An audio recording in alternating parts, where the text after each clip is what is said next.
Here is a vintage battery operated Panasonic radio. I do apologize for some of the lighting conditions here, as this is kind of an impromptu video and I'm trying to block the glare behind the camera here. So yeah, that's good if I stand like this. So I wanted to tell this story about this radio because I have owned this. This has been in my possession since I was 4 years old. I hate to give away my age, but let's just say I acquired this in 1982. So the story goes, there was at one time 3 of these. They were acquired at the same time at the same store by the same person. My grandmother on my mother's side in 1982 was ill with terminal cancer. She wanted to, for myself and for my 2 cousins, who I wasn't super close with, but did definitely play with them. And I've lost track of them to this day. They're not blood related, but irregardless. So my grandmother was too ill to make the purchase on her own, so she had my mother do it. And I remember standing in the store. This was in Springfield, Pennsylvania, in Delaware County, or Delco for those of you. And my mom bought 3. Gave the other 2 probably to my cousin's mother, which would be her stepsister. And then I got this one as a gift.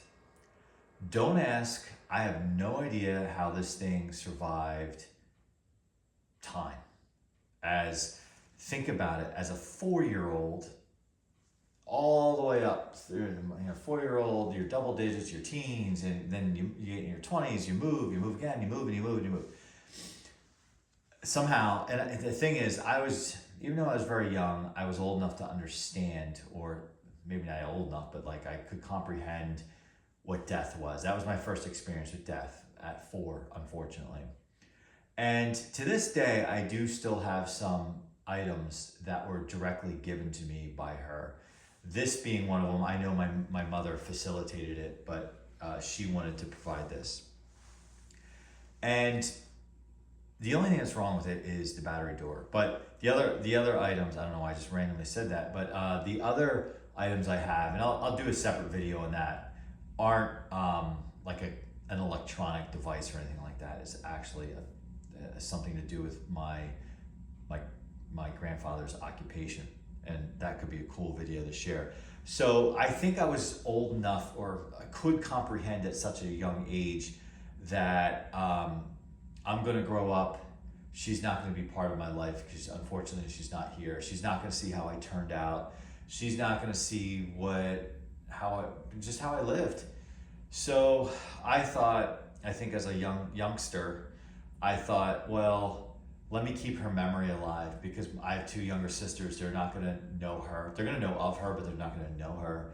I had a chance to know her. She was kind of like I guess like her buddy. She would come pick me up and we would go to the stores together. And just, even if it was just running errands, and inevitably that's what grandparents do. They kind of spoil you, whether she got me candy or something like that. So, and where I go on vacation, there's a video or 2 earlier, a few videos earlier from this summer where I'm at a vacation location, if you will. And that all is possible because of her, meaning her and my grandfather were really the first ones in the family to go that specific spot. And now my kids, 4 generations later, look forward to it every year. So I remind my kids, even though they're young and it's just like they're not really sure, I remind them of who their great-grandparents were. And who knows, not to get all weird, but who knows, maybe someplace, somewhere, she's looking down and smiling. And maybe she's smiling while we're doing this video.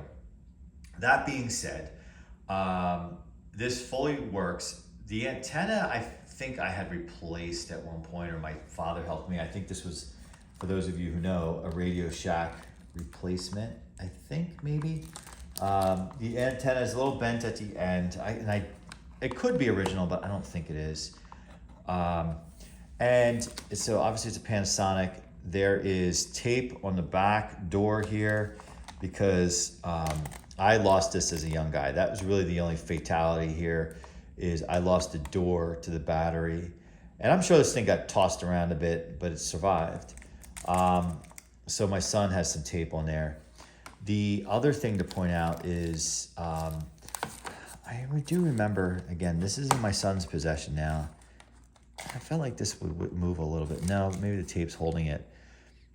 Yeah, a few little like dents and stuff, but it works. And one of the things I remember my parents ended up keeping, and when I got a little older, for a time, it sat in one of their end tables in the cabinet, loaded with batteries should the power go out.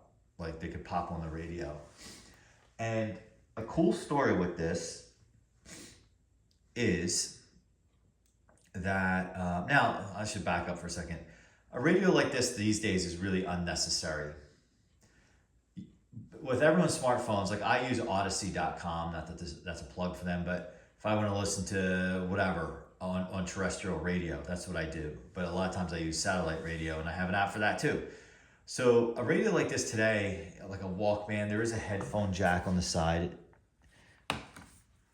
Headphone jack on the side, AM FM switch on the back, and then one's for the tuner, one's for the volume and on off. So it's kind of neat that it still exists. But what I'll tell a quick story is, I remember 9/11, September 11th, 2001, when that disaster occurred in this country.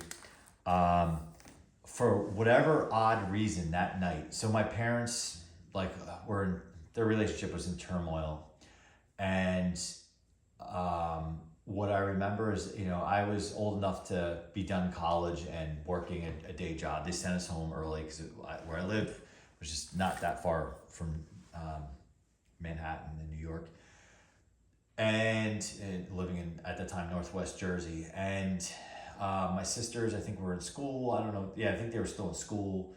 One was in high school maybe, and the other was in college. And I remember we all came home, whatever, different points during the day, because it was just a wild day, very, very wild. And that's not even doing it justice. But we all know what happened that day. And I remember, for some eerie, odd reason, the power went out like in the evening. I remember it was just getting dark, so my parents lit candles. We were all sitting in the family room. And the president was going to address the country. And we listened to the president address the country on 9/11 on this radio. And by 2001, this radio was already old. So it was neat to see it up on I think it was up on the mantle, or maybe we put it on top of the TV.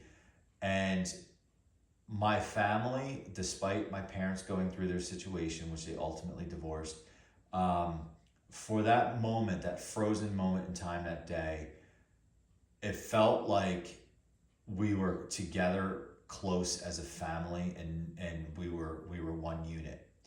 And not to get into this like crazy or anything, I also felt that way about our country, this is 2024, which is unfortunately a much, much different vibe these days, but that's not really what we talk about on this channel. But I just thought it was interesting that this radio for that day, and it was just, again, a freak thing that the power went out, had nothing to do with 9/11, because we were Northwest New Jersey, nowhere near the city, from a standpoint of like what happened that day was going to impact our power outage. Yeah, so that's the video. I would turn the radio on, but I don't want to get nailed with any copyright stuff. But I do think might be on a talk radio, so I'll just turn it on and off. Made for TV movie? No. Because there was a reason, potentially. Yeah, so that's a local radio station there. So if you have a similar model to this, I would like to see that. I don't know really much more else about it or what to say about it, other than it is extremely sentimental. And the fact that my son just kind of, quote unquote, took it from me, because I had it in my end table here, much like my parents did. And then eventually I saw it in my son's room. And sometimes in the morning when he was getting ready, instead of listening to his smart device. I won't say the name because it's going to think I'm talking to it. You know who I'm talking about because with an A. He would just put this on and listen to music, and it was just, my heart swelled. And I'm sure his great-grandmother, if she was looking down, same thing. But now he just kind of uses a display, and occasionally he'll turn it on. So let me know. From this era, if anyone out there who's into these handheld radios, and you could tell me more about it, I would love to hear about it. If you have something similar, I'm sure Panasonic made variations of these products. That would be kind of cool if you could share that too. And I hope this was fun, and thanks for watching, and we'll see you on the next one.